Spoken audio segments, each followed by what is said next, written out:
Hi everybody, it's me, it's Dr. Kestler from Lorain County Community College. I'm going to start today with a mask on. I'm going to actually finish today with a mask on because that's important part of today's message.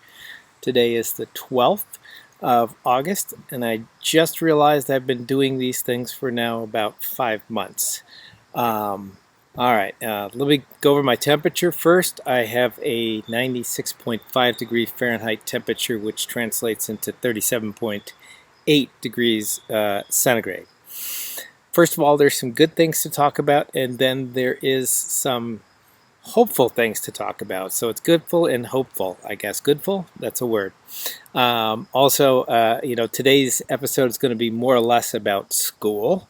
Once upon a time, Alice Cooper sang a song called School's Out, and in the lyric it said forever. Turns out that's not true. So we're going to talk about going back to school, and that becomes a very important thing, and a lot of people are thinking about it. I just left a conference, a webinar all about opening up schools smartly, so I'm going to tell you a little bit about what I've learned. First of all, let's look at where we are right now. August 12th, you can see that we have indeed kind of reached a pinnacle of the number of new cases, and they are indeed coming down.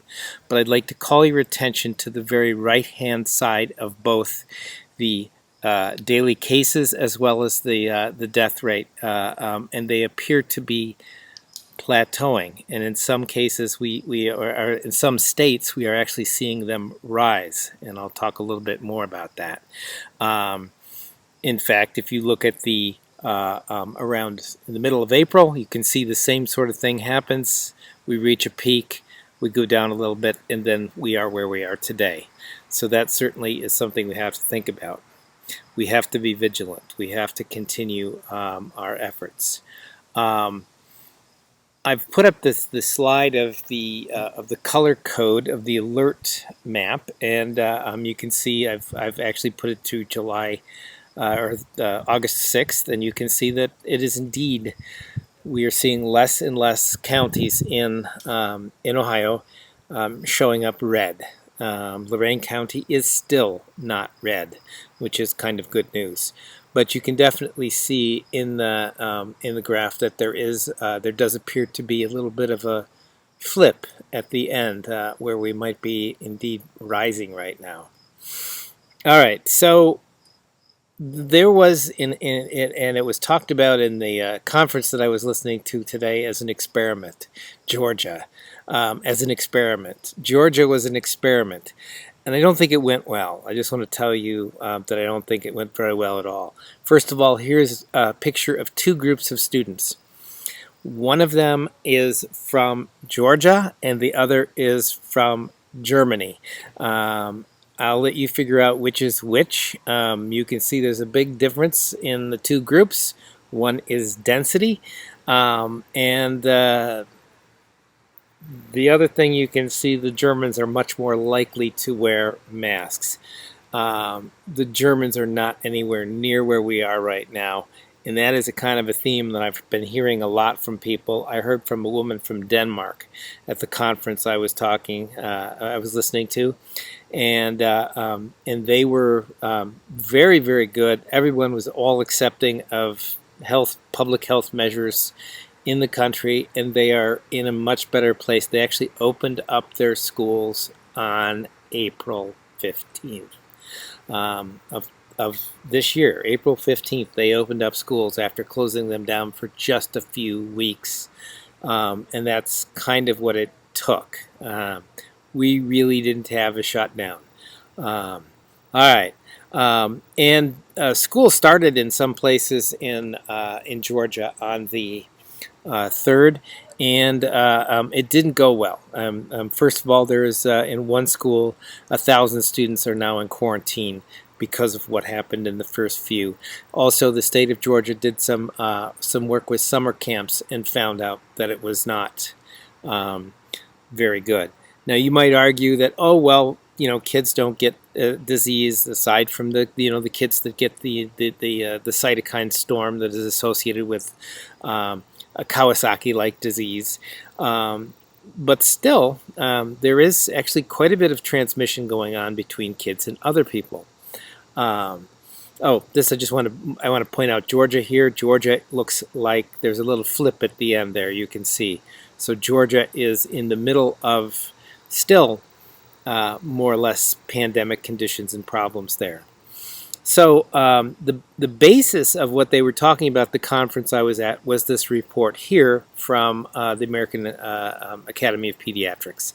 And they went through a lot of data, and they found out that there is indeed a lot of children who have been in fact infected with the virus and are potentially spreaders. Now, one of the things that I learned was that there's a little bit of a difference in the spread rate of kids, and that is there seems to be something magical about the age of 10. Children who are less than 10 do get infected. They carry virus around in them, actually more than the rest. I didn't put that data up. It's in another graphic. Younger kids carry a lot of virus, but they don't seem to be spreading it as much as their older siblings. So we might think of having a different standard for younger students than older students. And certainly you have to think about the rest of society as well. I mean, we're not closing the schools. For necessarily for the benefit of everybody, not just for the protection of kids.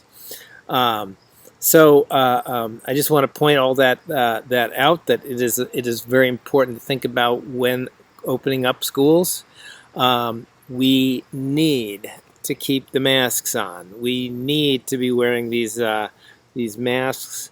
It is the best way of keeping the trend we're on now. Remember, going back to that original slide I was showing you, where the United States is now appearing to go down. We have to keep going down. We have to do a nosedive to get these cases out of here before we can return. And then I think still take a little bit of precaution as well.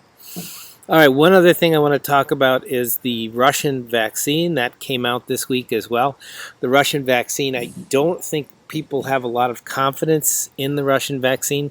I think the Russians were very interested in being first, and they've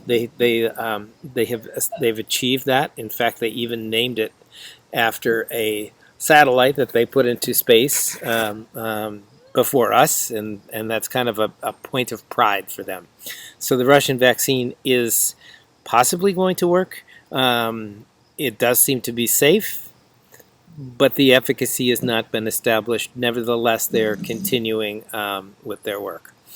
Last thing I want to leave you with today is this, and that is a study about wearing masks. I'm going to leave you with my mask on the way out tonight. And that is, by wearing masks both ways, you are reducing the amount of inoculum. Inoculum refers to the size of the amount. So if I give you 5 virus units, normally if I wear a mask, it might be reduced to 2 virus units. And 2 might be easier to fight off than the 5. I mean, that's kind of the basis of this study. It's a little bit preliminary, so I don't want to put too much stock in it, but it remains one more great reason to wear a mask. I'm going to stop right there, and thank you all for tuning in to this co-video. Persist like a lentivirus, and remember to always be good to each other.